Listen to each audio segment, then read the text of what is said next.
So we are recording. Good morning to my people. Appreciate y'all hanging out with me live this morning. We're going to talk about decoding our audiences today. Y'all excited about this one?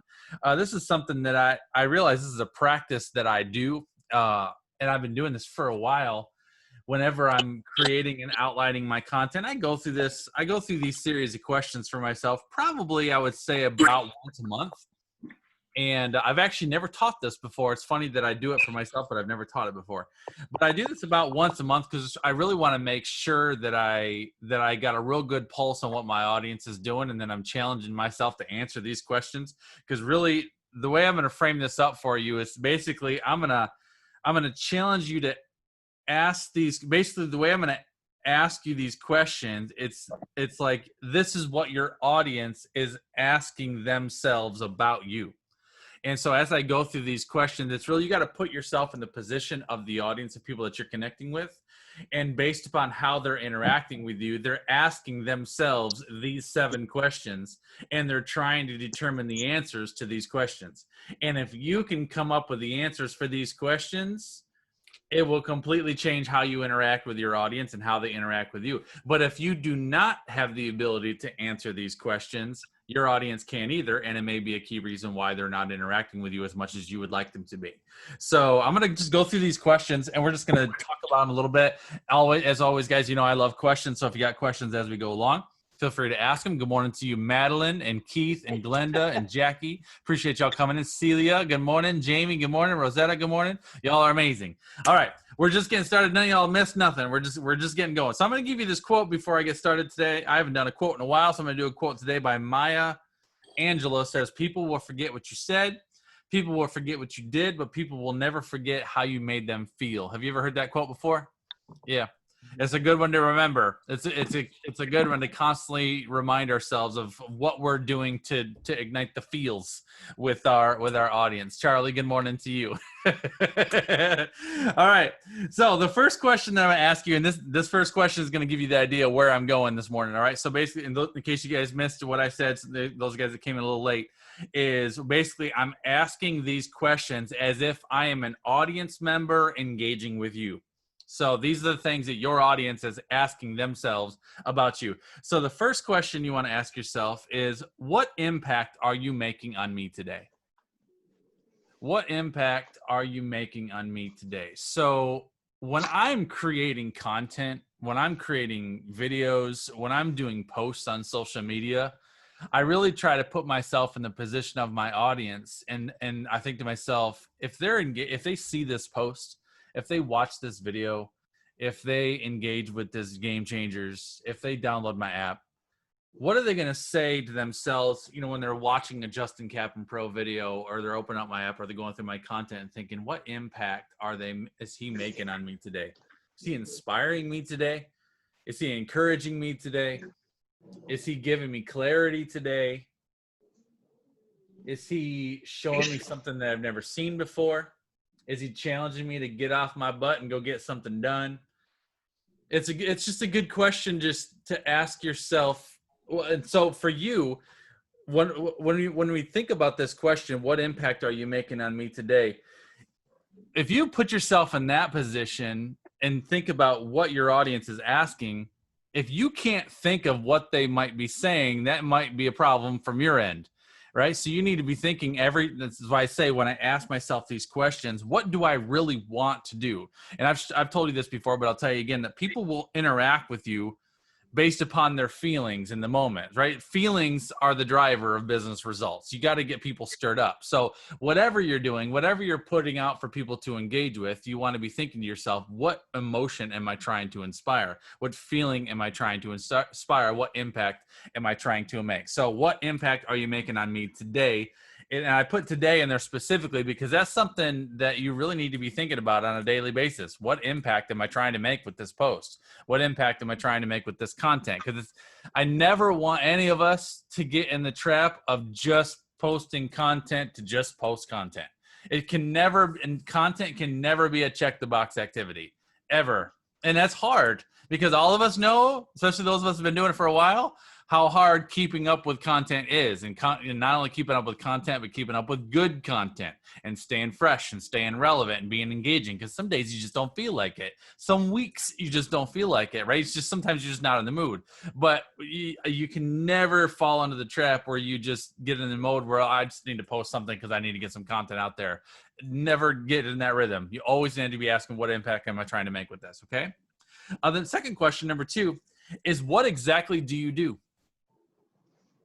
Now, this is where you need to kind of cut through all the jargon and all the right words and all the marketing tactics and put yourself in the position of just an audience member who needs some help today, who has a problem today, who came across your video or came across your post or came across your blog or came across your whatever, and they came across your whatever content it is, and they're interacting with you based upon their interactions with you and then what they see on your profile or how they listen to your intro or their visit to your website. Can they say to themselves, I know what you do.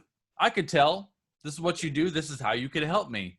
And so for you, ask yourself that question with your basic audience member and how they're engaging with you on a daily basis. Could they answer that question for themselves very simply?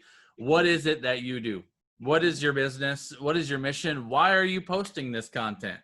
I had someone ask me that early on, and it was kind of an eye-opening thing. It must have been, I don't know, must have been probably my first 6 to 9 months on Periscope when I was early on live streaming, and a lot of my Periscopes I was sharing to Facebook, and I didn't, it's just I was trying to get some attention on Facebook, so I would do my Periscope broadcast and I would share it out to Facebook. So my Facebook page was just loaded with all these shares of all these Periscope broadcasts, and I had a friend of mine from high school that sent me a private message, said, "What exactly do you do?" And I'm like, man, I'm missing something. But and from my perspective, I'm like, well, sit and listen to my videos and you'll learn something, right? Go take a look at my website, look at my services. But I'm like, but you know what? That's not his problem. That's my problem. Because the average consumer is not going to take time initially to go and do all their research, and they're not going to listen to every video from front end to back end. And so it has to be very easy and very clear for our audience members to see this is what you're about and this is what you do, and that shouldn't be mysterious. It's got to be something that's pretty clear. So that's a challenge to all of us to realize that it's not their jobs to figure it out. It's our jobs to make that clear. Does that make sense? Okay. All right. So number 2 is what exactly do you do? Number 3 is how specifically could you help me? How specifically could you help me? Again, all of us have a lot of things that we could do, a lot of ways that we can help. We share a lot of content, a lot of thoughts, a lot of ideas. And that's why I say when I create my content, I do this. I ask myself these questions frequently, because whenever I'm creating a new theme for content or a new program, I always need to be cognizant of, is this going to be clear? Am I going to make this clear about why I'm sharing this? And is my audience going to be able to feel that through what I'm sharing quickly and realize I understand what you do and I can see how you can help me? If you can answer that question clearly as you're sharing your content and as you're giving them an experience with you, they're going to be much more enticed to want to dig a little deeper and find out more. But that feeling has to come up quickly. And again, just based upon the last question, you got to realize that a lot of us can get caught in the trap of, we don't bring up how we can help until like the end of a 20-minute video, or we don't bring up how we can help until go to my website and click on free resources and download that guide, right? So some people will go that far, but most people won't go that far until they've had a couple of experiences with you. So those experiences have to get them to feel, they have to get them to feel how you could really help them. And that's where your interactions and your conversations, if you're doing a live video, having interactions on that live video. If you're doing a post and people comment on the post, that's how you stir up dialogue in that post and ask them some questions and get them talking to you. Because a lot of cases, we can't really help people figure out how we can help them until you can have a little bit of conversation. If all of your social media interactions are staying on the surface, you're never going to get to a level deep enough where people can really see, no, I think you could really help me. I think you could really solve some problems for me. So that's a good question to ask ourselves. What specifically can you help me with? That has to be something that we have an answer to as we're sharing and putting ourselves out there. Because if we don't know specifically what we're trying to help them with, they're not going to be able to see it or feel it either. Okay. Number 4, this is a fabulous one. And I challenge all of us to really apply this immediately. If you don't have an answer for this, is if I wanted to work with you, where would I start? If I wanted to work with you, where would I start? And these questions kind of go in order, really. I mean, if we start out with what impact are you making on me today? Okay, I'm inspired, motivated. You kicked me in the tail. I realized I need to do something differently in here. Then I can see what you do. I see what your specialty is, and I see that you're a professional. I believe that you could help me, and I believe that you've got some solutions that I could tap into. Now, how do I connect to those? Simply write this down if you've never wrote this down before. One of the number one things that we all need to be doing, especially in this day and age, is to simplify complexities. Where people make things challenging, we need to make it easy. We need to make the starting point easy, the connection easy. We need to make it easy for people to find us, to know when we're going to be going live, to know when we're going to be engaging. We need to make it as easy as possible for people to connect with us, because people are getting lazier and lazier than ever. Doesn't it seem that way? I mean, it's just like, man, it's like, I mean, I had a lady from my website. I had a lady hit my website over the weekend, and for some reason she was trying to go to my free resource. No, she said to me, she saw a video somewhere. She's trying to download my Goal Crusher off my website. So she watched a video where I talked about the Goal Crusher. I don't know what video she watched, but she watched the video. She's like, so she messages me and says, where can I find the Goal Crusher? I'm like, well, every video I tell you, go right to my website. It's right on the homepage, click download. It's real easy. And she's like, where do I find the Goal Crusher? So I wrote her back. I said, it's on my website. Go ahead and land right on the homepage. You'll see it. Click that button, name and email, and you'll be able to get the file immediately. And then like 10 minutes later, she's like, I can't access my phone right now. Would you be willing to email that to me? I'm like, oh, I'm sorry. This is like, I don't even know who this person is. I'm like, what is it with people? It doesn't matter how much automation you have. People are like, hey, could you do for me? And that's just how people are right now. So we need to make things as simple as possible, because if it's complicated, they won't do it. Okay. Number 5. So number 4 was, if I wanted to work with you, where would I start? Number 5 is, what do I believe your product or service would really do for me? What do I believe your product or service would really do for me? That's a question that every single person is going to ask themselves if they're considering paying you anything. Y'all agree with that? I mean, do you do that? I do. Like if I'm going to pay for anything, I'm asking myself, what's my return on this thing? If I'm going to make this investment, what am I expecting from it? What's in it for me? It's a what's in it for me mentality. So if people get to this point where they're actually considering looking at whatever it is that you sell, they're asking themselves, what do I believe? And this is a belief system. It's not what are they saying this will do for me? It's what do I believe this will really do for me? Because you can have a great landing page, and you can have great sales copy, and you have a great intro video, and you can have all the things that explain all the things. But really, it's about their feeling. What do they really believe and really feel you can accomplish for them? So for you, that this is really designing how you want your audience to feel, because once you can put that answer to that question, because for us, it's emotional, right? We have our products, we have our services, we know what our products do, and we know specifically the steps that we're going to take people through. But we also know that, if you make this investment, this is my mission. This is what I want to accomplish with you. So we know from our end what we want to accomplish. But when we get really clear on what they really need, and we can imagine what's most important to them and what's emotional to them, if we can put an answer to that question, then we can help really convey that, because that is the most important thing that'll make people pay you, is once you help them see this product will change your life. This product will completely change your household. This product will change your health. This product will give you a way through something that you have been struggling with for forever.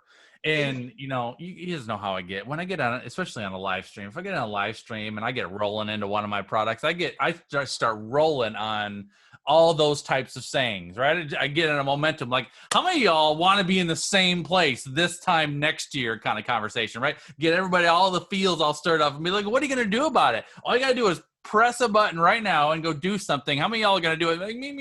And everybody's like, I want to do it because I'm stirring up all that emotion and getting them to really realize, you know what? I believe that this thing could really change my life, or I think this really could really help me. So that piece, what do I believe your product or service would really do for me, is crucial. Number 6 is what makes you the best fit for me. What makes you the best fit for me? This is really about, this is your differentiator.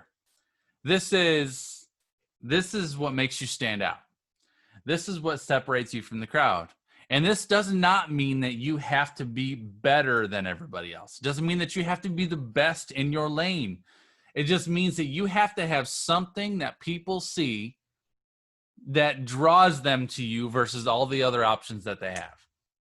One of the differentiators that I have is that I'm bold in my faith, and I share my love for the Lord in everything that I do. And I've had numerous people tell me, Justin, I love what you do, but one of the number one reasons why I hired you because of your faith.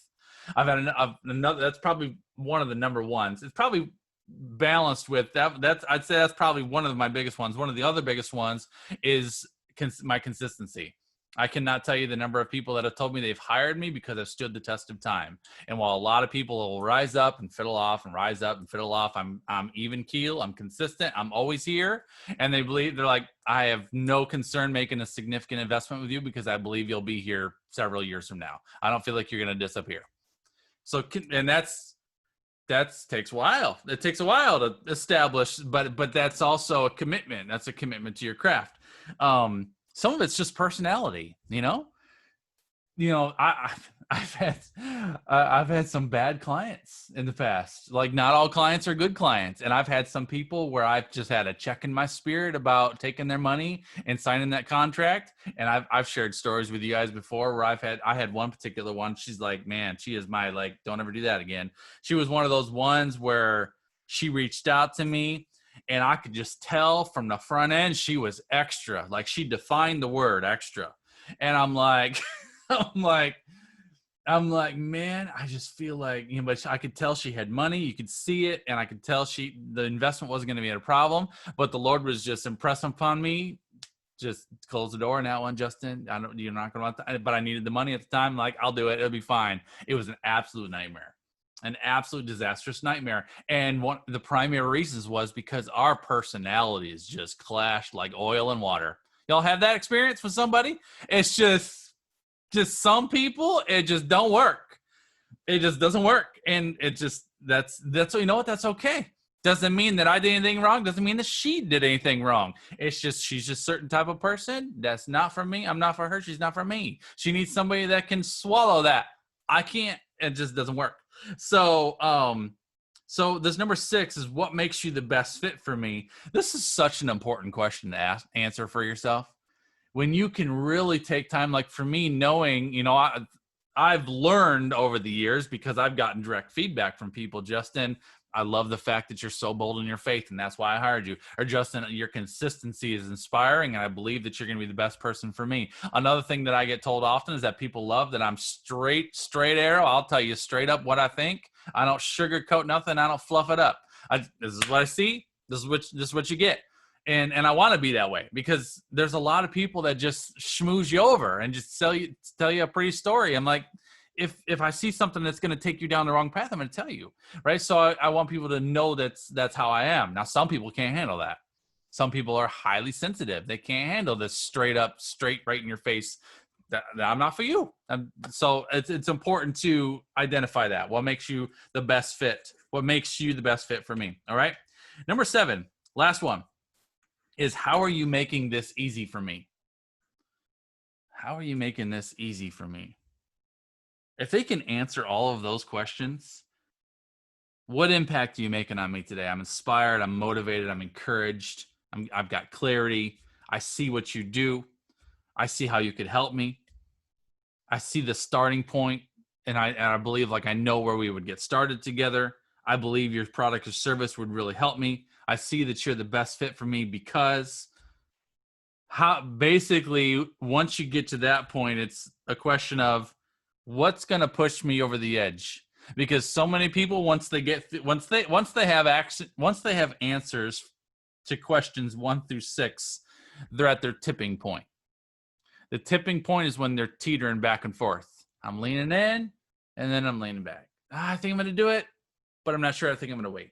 Oh, maybe I don't know. Maybe I need to pray about it some more, or maybe I need to think about it some more. That's the tipping point. And so for us as marketers, we need to have a plan or have an idea for what we need to do just to give them last little nudge. And usually that's some simple step, immediate step. And I see your question, Keith. I'll answer that in just a second, buddy. It's a simple step. For example, it could be like maybe you've told them that a great place for them to start is going to be this would be an example. Maybe the best place for them to start is you have a pre-consult questionnaire where if they go to your website, they click one button and they're going to fill out a quick questionnaire. Maybe that's their starting point. But now you got them at number 7 and they're like, what do I don't know. I'm just not sure I really want to do it. And you'd be like, all right, this is what I'm going to do. If you are sincerely interested, I'm gonna take the first person that submits that questionnaire today. I'll get you on the phone today. All I need you to do is put me in the chat stream. Put me in the chat stream, and I'm gonna send you a message directly.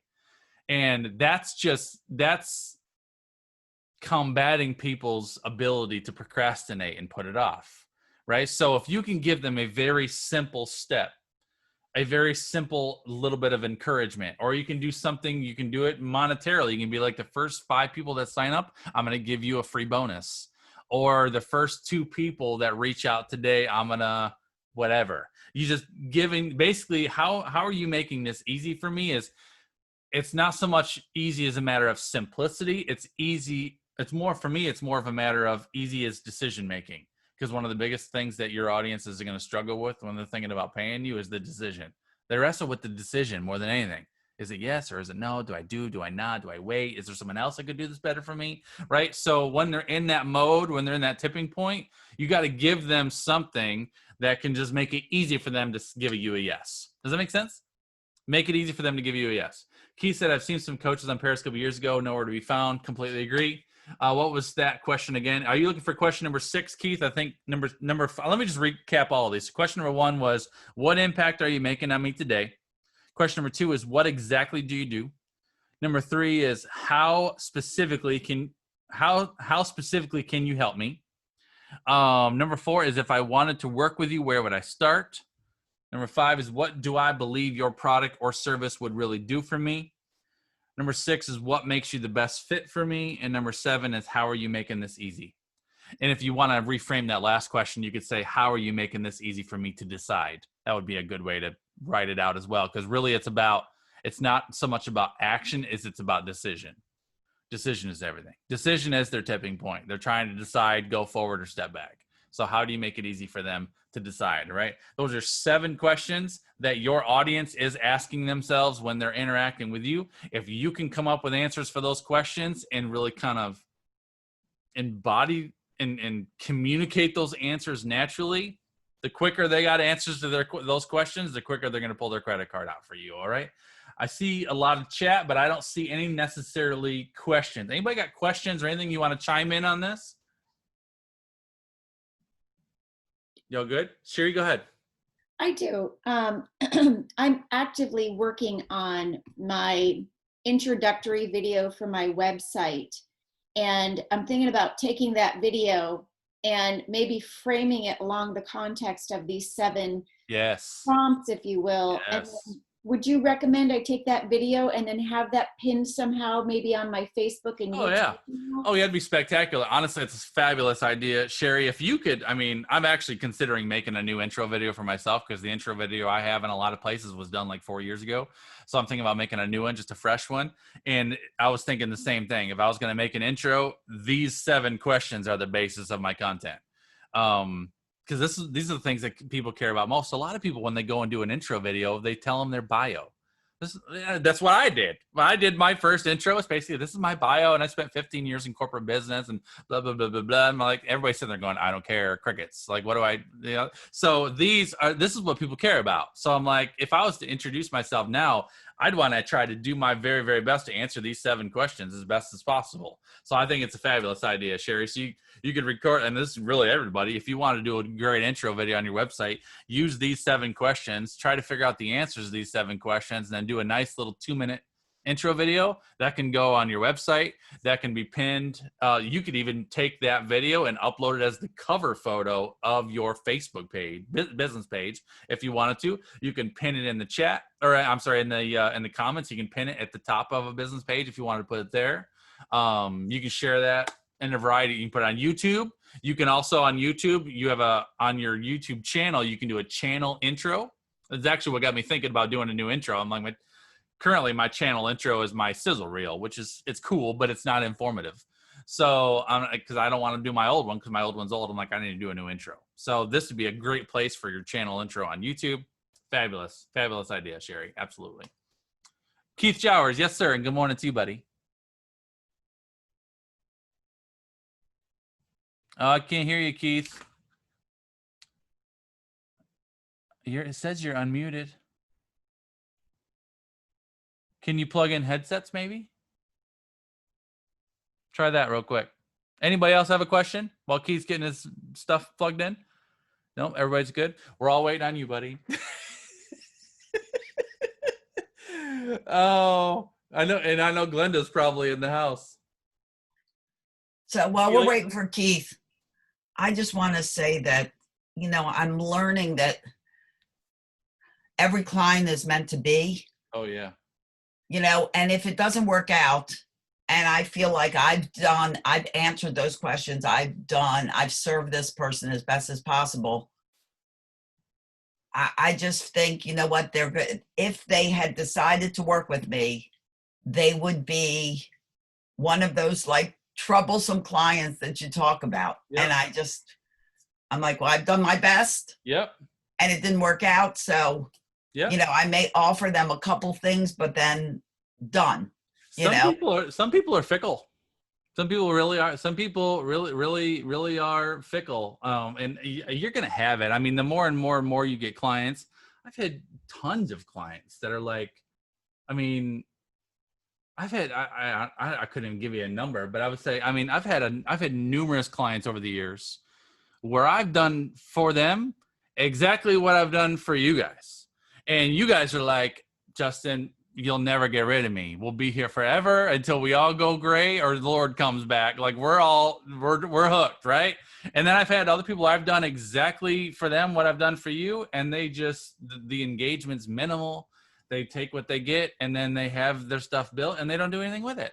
And you know what? That's not their own commitment isn't there. Yeah, they don't really have a commitment to resolve their issues. Yep. It has zero to do with you. It's just whatever place that they're in their world. I don't know. But you can't let that bother you. It won't. I see your question, Keith. So Keith says, how long an intro video should be, and is it a click and play or one of those auto walk on type videos?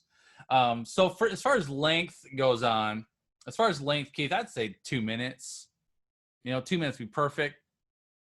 I think 2 minutes or less would be great. So as soon as you start creeping over the 2 minute mark on an intro video, start to lose them. It's probably just, if you can't say what you need to say in 2 minutes, you're probably saying too much. I mean, that's really what it is. Because I mean, I don't know about you, but I can push a lot of words out in 2 minutes. So in 2 minutes, that's probably plenty for them to digest. So I think 2 minutes is good. And then to part about, is it a click and play or one of those auto walk on type videos? I think what you're saying is, will it auto play or do they need to tap and play? I think that's what you're saying, Keith. So it depends on the placement. If I was to put it on my website, on the homepage of my website, I would not auto play that thing. I would put it there towards the top. Click here I would say something like, welcome to my website. Click here for a brief message from Justin or something, and they can click on that. If you're going to upload that video to like your Facebook cover photo, that will just loop all the time. Also, if you upload your video to YouTube, if a first-time visitor to YouTube lands on your channel, I think that does autoplay as well, which I'm cool with that. It's a video platform. So if they land on my channel and my intro starts to play, I think that's cool. But on my website, I would not autoplay it. I think a lot of people don't like when video kicks right up on a website right off the bat when they're not ready for it, especially if they got their speaker turned up or if they're sitting in the office or they're somewhere where it needs to be quiet. All of a sudden your audio kicks on like, and they just close your website because they don't want the noise. So does that answer your question, Keith? All right, buddy. Anybody else? I have a comment, Justin, if Yeah. you don't. It sounds like this either needs to be, if we do this from an intro video for the sake of, you know, having it be a canned video across multiple platforms, that it needs to be very generic and high level, or because there's some specificity, you know, with ease and things that you've referenced in these 7 items, it sounds like we need to be at least possibly committed to updating it with some degree of frequency. Yeah, I wouldn't. This isn't going to be something that you're probably going to create, upload, and leave it there for years. It's going to be like, for me, in a perfect world, your intro should probably be refreshed about every 6 months, I'd say. Yeah. Because your seasons change, right? Because we're all focused on a certain thing right now, but then when we get to the new year, we're all gonna have a new message in the new year. Like, thank God 2020 is over, right? We can start a new year, right? So we're all gonna have a new year, a new message, a new, you know, some new phrasing. So I think it's good. It's just good in general to be fresh and relevant, and always coming up with ways to just re-engage your audience and give them something new to see. So yeah, absolutely. So I don't feel like if you create one of these videos, don't feel like this has to be your forever intro. This is your right now. This is right now season. Whatever your focus is right now, what do you want to say to your audience? How do you want them to engage with you? What do you want them to feel? And what do you want to say? And then when you feel like you're shifting into a new season, make a new intro. And you can use those same 7 questions as a basis to shift whenever you want to shift. All right. Y'all are awesome, and I love you. I appreciate you. I recorded it, so as soon as it's done, I will upload this to the group and to the app. Y'all have a spectacular Monday, and I will see y'all later, all right? Take care. God bless, guys. See you later.